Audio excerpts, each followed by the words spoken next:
Chapter 7, A Desperate Plan.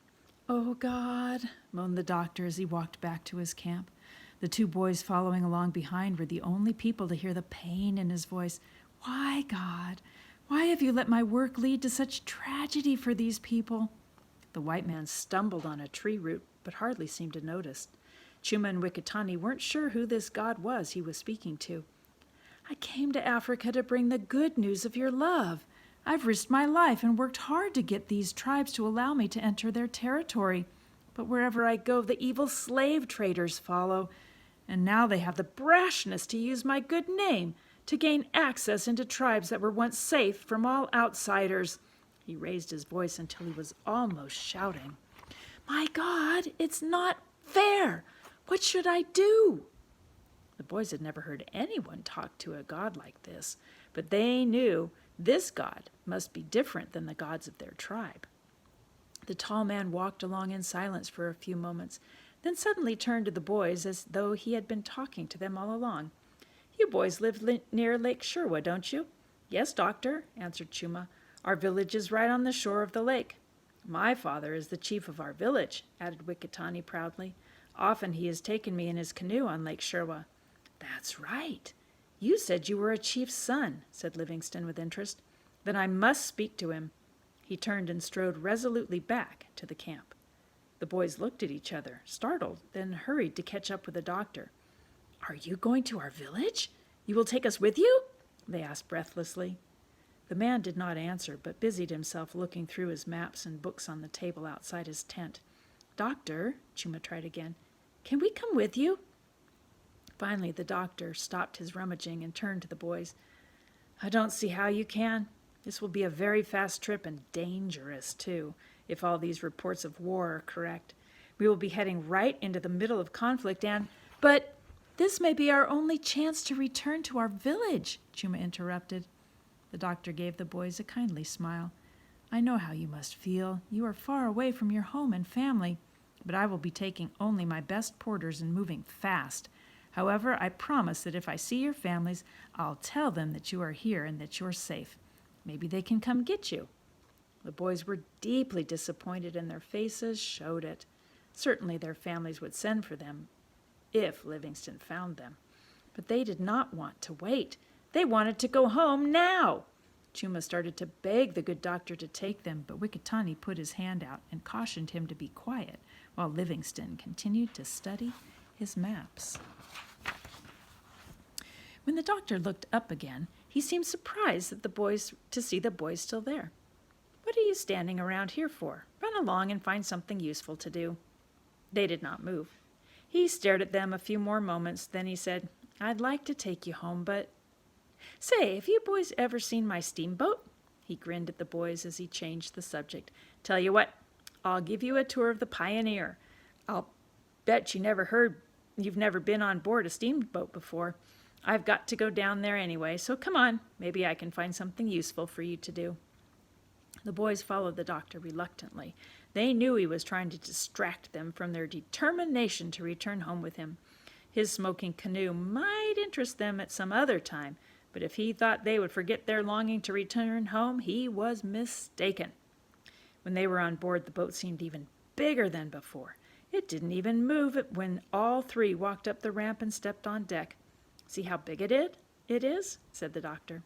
Chuma noted the size of the deck, but all he could think about was his home. A whole herd of sheep could fit in back, and there'd still be room for all the boys in our village to play a game up front. "In the rainy season, when the water is high, I can travel up the river in much less time than if I were trying to go over land through the swampy lowlands.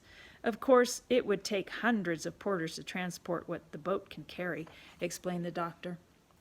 "On the other hand," he laughed, "if the water in the river is too low, the boat gets stuck on sandbars, and it takes forever to make the trip." A house was built in the middle of the boat, while a canvas awning sheltered the front and back decks. On each side of the boat were huge wheels with paddles on them. "The engine makes these wheels go round, and they push the boat along," explained Livingston. "Just like paddling a canoe on Lake Sherwa," thought Chuma. "This is a very wonderful boat," said Wikitani politely, trying to sound grateful for the doctor's attention. "The fact is," said Livingston, "this old tub is nearly ready to sink. We've patched it up so many times you can't tell what's the boat and what's the patch. I've ordered a completely new river boat built in England. Spent every last penny I own to do it, too. It'll be taken apart, and the pieces will be loaded on a great seagoing ship and brought to Africa by the end of the year. Then we'll put it back together and have something worth traveling in. Maybe I'll take you boys on a trip in it. Would you like that? What we'd like is to go home now with you, thought Chuma, but he didn't say it. Instead, he politely asked, "Where is the smoke for the smoking canoe?" "Smoking canoe, is it?" laughed the doctor. "Well, there's got to be some fire before we get any smoke. Come with me." Taking the boys into the engine room, he showed them the big boilers that made the steam to drive the boat. The boys had never seen so much metal, all of it shiny like silver and gold. "How would you boys like to polish the brass on this engine?" offered Livingston. "It'll give you something to do." The boys just stared at him sadly. The doctor let out a long sigh and ran his fingers through his unruly hair. "Listen, you boys must understand one thing. My most important objective is to get this war stopped." He pointed a bony finger at Wikitani. "The fact that your father is a village chief may be of some help, if I can find him." The doctor stopped and stared at the boys for a long minute. And then he broke into a big smile and clapped his hands together as he said, "Why didn't I think of that before? Of course, of course. You boys are the key. You are the ones who can prove that the Manganja did not steal you, that there is no cause for this war. And with you along to tell your story, I can stop these rumors that the Red Caps work for me. Of course you can come." "Thank you, Doctor, thank you," both boys said gleefully. "We will leave in the morning, overland," the doctor said abruptly as he headed out the engine room door and stomped off the boat. The boys followed him, playfully punching each other on the shoulder. "I didn't see any wood to keep this thing afloat," whispered Wikitani as they ran up the ramp.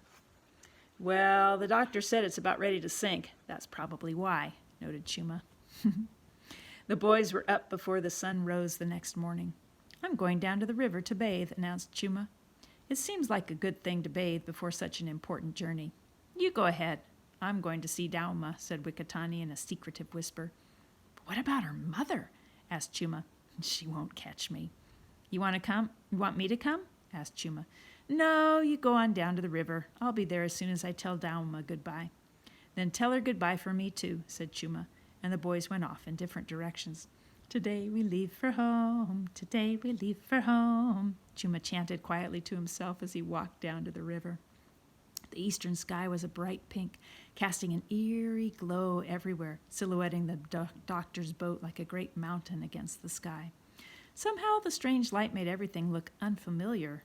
Or maybe it was because today he was going home, and that made the whole world look different. But there was also an odd smell in the air, like sour smoke, not the smoke that rose in thin wisps from last night's campfires. The boys slid down the bank to the river's edge. The tied-up steamboat sheltered the water near the bank from the river's fast current, and only small waves played along the muddy bank. Chuma jumped in the water and glided toward the side of the steamer. 2 ducks scurried around the back end of the boat, trying to get away without having to take the air. Then Chuma noticed 2 strange objects bobbing in the water under the boat's huge paddle wheel. Whatever they were caught there by the river's current. They were round, dark, and smooth, floating just at the surface of the water. Probably just pieces of driftwood, he thought.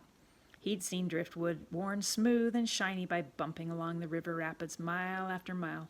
He swam toward the paddle wheel, thinking he would remove the logs so they wouldn't jam when the big wheel turned. He touched one of the objects and rolled it over. "Ai, ai!" he screamed at the top of his lungs and swam for the shore. He kept on screaming as he scrambled up the bank and ran for the camp. Instantly, everyone in camp was awake and coming out of their tents.